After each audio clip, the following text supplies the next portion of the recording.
मरियम ने अपने पंजों की तरफ देखा। कान लंबे हो चुके थे और आवाज इंसानी थी मगर शरीर पूरा खरगोश का। या अल्लाह, ये मुझ पर क्या मुसीबत आई। वो रो पड़ी। बूढ़ा, जो दरअसल एक जादूगर था, जोर से हंस पड़ा। अब तू मेरी कैदी है। तेरी माँ तुझको ढूंढ ढूंढ कर थक जाएगी, लेकिन तुझे कभी नहीं पाएगी। उसने खरगोश बनी मरियम को उठाया और अपने साथ लेकर तालाब से गायब हो गया। मरियम के हाथ से पानी का घड़ा वहीं कीचड़ में गिर पड़ा और दूर उसके छोटे घर में बैठी बूढ़ी हलीमा अपनी बेटी का इंतजार करती रही। गांव के तालाब से जादूगर मरियम को खरगोश की शक्ल में उठाकर अपने साथ ले गया। मरियम ने रास्ते भर चारों ओर देखा। उसकी आंखों में डर था, दिल में अम्मी की याद और जुबान पर सिर्फ एक दुआ, या अल्लाह, मेरी अम्मी मेरी तलाश करती होंगी, उन्हें हिम्मत दे और मुझे बचा ले। जादूगर का कद बहुत ऊंचा था। उसके हाथ में एक लंबी छड़ी थी जिस पर काले रंग के सांप लिपटे हुए थे। उसकी आंखें कभी नीली कभी लाल चमकने लगती।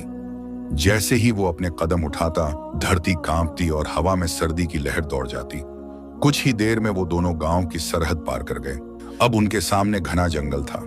जंगल के पेड़ आसमान को छूते थे। उनके बीच से धूप जरा सी छन कर आती, जंगली जानवरों की आवाजें डराती। मरियम का छोटा सा दिल धड़क रहा था। काफी देर बाद जादूगर एक ऊंचे पहाड़ के सामने रुका। पहाड़ की चोटी पर एक अजीब सा महल था, पत्थरों से बना हुआ, मगर दरवाजों और खिड़कियों पर सुनहरी नक्काशी। उसके ऊपर काले झंडे लहरा रहे थे। जैसे ही जादूगर ने अपनी छड़ी हवा में घुमाई, पहाड़ की चोटी से बिजली सी कौंधी और महल का भारी दरवाजा अपने आप खुल गया। आजा, अब तू मेरी मेहमान है, जादूगर ने कुटिल मुस्कान के साथ कहा। महल के अंदर अंधेरा फैला हुआ था। दीवारों पर जलते मशालें टंगी थीं, जिनकी लौ नीली थी। जमीन पर काले पत्थर बिछे थे और उनके बीचों बीच लाल रंग की रहस्यमय आकृतियां बनी थीं। जैसे ही मरियम को अंदर रखा गया, महल में चारों तरफ से अजीब सी फुसफुसाहट गूंजने लगी, जैसे परछाइयां भी बोल रही हों। जादूगर ने एक बड़े हॉल में मरियम को रख दिया, फिर ऊंचे सिंहासन पर बैठकर बोला, सुन लड़की, तूने मेरी जान बचाई लेकिन मेरे खजाने को ठुकराया। अब तुझे एक आखिरी मौका देता हूं। अगर तू चाह ले तो मैं तुझे इस महल की रानी बना दूंगा। सोने के कपड़े पहन, हीरे जवाहरात से सज और अपने पैरों के नीचे नौकर चाकर देख। तेरी माँ भी आराम की जिंदगी जिए। मरियम का छोटा खरगोश जैसा दिल कांपा।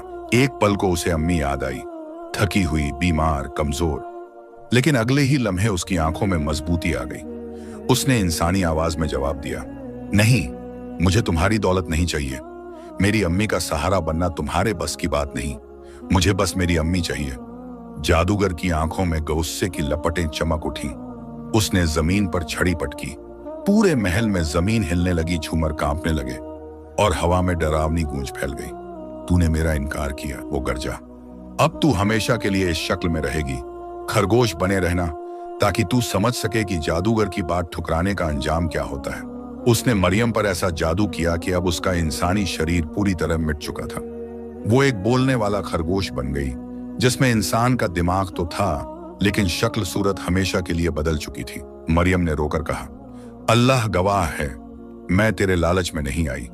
चाहे तू मुझसे सब कुछ छीन ले, मगर मेरा यकीन तू नहीं तोड़ सकता। जादूगर और जोर से हंस पड़ा। उसकी हंसी पूरे महल में गूंज उठी। फिर उसने अपनी छड़ी हिलाई और बोला, अब तेरा अंजाम एक व्यापारी तय करेगा। मैं तुझे उसके हाथ बेच दूंगा। देखते हैं वहां तू किस कदर अपनी हिम्मत संभाल पाती है। इतना कहते ही उसने मरियम को पिंजरे में बंद किया और महल से बाहर निकल पड़ा। मरियम का दिल रो रहा था। उसके दिमाग में बस एक ही तस्वीर थी, अपनी बूढ़ी माँ की, जो इस वक्त छोटे से घर में अकेली बैठी अपनी बेटी का इंतजार कर रही थी। गांव और खेतों से दूर सुनसान रास्ते पर जादूगर मरियम को लोहे के पिंजरे में कैद करके ले जा रहा था। पिंजरे की सलाखें इतनी मजबूत थीं कि मरियम अपने छोटे पंजों से उन्हें हिला भी नहीं सकती थी। उसकी आंखों से आंसू बह रहे थे और दिल में बस एक ही सदा गूंज रही थी, अम्मी मैं कहाँ चली गई? आप मुझे क्यों नहीं पुकार रही? जादूगर ने लंबा सफर तय किया और आखिरकार एक बड़े शहर के बाजार में पहुंच गया। ये शहर अपने व्यापार के लिए मशहूर था। यहाँ दूर दराज के ताजिर अपने माल लेकर आते और सौदे करते। बाजार रंग बिरंगा और शोरगुल से भरा हुआ था। कोई मसालों की दुकान पर चिल्ला रहा था, कोई घोड़े और ऊंट बेच रहा था, कोई रेशम और कपड़े के ढेर दिखा रहा था। भीड़ भाड़ के बीच जादूगर अपने काले चौघे में और भी खतरनाक लग रहा था। वो सीधा एक बड़े व्यापारी के पास पहुंचा। उस व्यापारी का नाम ताजिर अब्दुल रहमान था। उसके पास कई नौकर चाकर, गाड़ियां और गोदाम थे। उसका चेहरा चौड़ा, दाढ़ी घनी और आंखों में दुनियादारी की चमक थी। वो मोल तोल में माहिर था और हमेशा फायदे का सौदा करता था। जादूगर ने कहा, ए ताजिर, मेरे पास एक अनमोल चीज है, एक ऐसा खरगोश जो बोल सकता है, इंसानों की तरह सोच सकता है। इसे खरीद लो, तेरे काम आएगा। अब्दुल रहमान ने हैरानी से पिंजरे की तरफ देखा। मरियम जो खरगोश बनी हुई थी चुपचाप बैठी थी। उसकी आंखों में डर भी था और इज्जत भी। ताजिर पहले तो हंसा, अरे बाबा, खरगोश भी कभी बोलते हैं? लेकिन उसी वक्त मरियम ने इंसानी आवाज में कहा, हाँ, मैं बोल सकती हूँ और इंसान की तरह सोच सकती हूँ। भीड़ दंग रह गई। आसपास खड़े लोग फुसफुसाने लगे, ये कैसी अजीब मखलूक है, ये तो जादू है। अब्दुल रहमान की आंखें चमक उठी। उसे समझ आ गया कि यह खरगोश कोई साधारण जानवर नहीं है। उसने जादूगर से कहा, ठीक है, इसे मैं खरीदता हूं, कितने में देगा? जादूगर ने बड़ी रकम मांगी। थोड़ी देर की मोल तोल के बाद सौदा तय हो गया। अब मरियम का नया मालिक था ताजिर अब्दुल रहमान। ताजिर का घर और बेटे अब्दुल रहमान शहर के अमीरों में गिना जाता था। उसका घर पत्थर और लकड़ी से बना बड़ा हवेली जैसा था। वहां नौकर चाकर, घोड़े, ऊंट और हर तरह की रौनक थी। लेकिन उसके घर में एक समस्या थी। उसके दोनों बेटे, बड़ा बेटा मेहनती था, वो गोदाम में बोझ ढोता, सौदों की निगरानी करता और पिता का हाथ बटाता।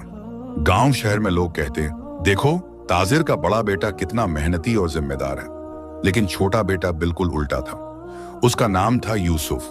वो निकम्मा और आलसी था। दिन भर सोता रहता, खेल कूद में वक्त बर्बाद करता और जब काम करने को कहा जाता तो बहाने बनाता।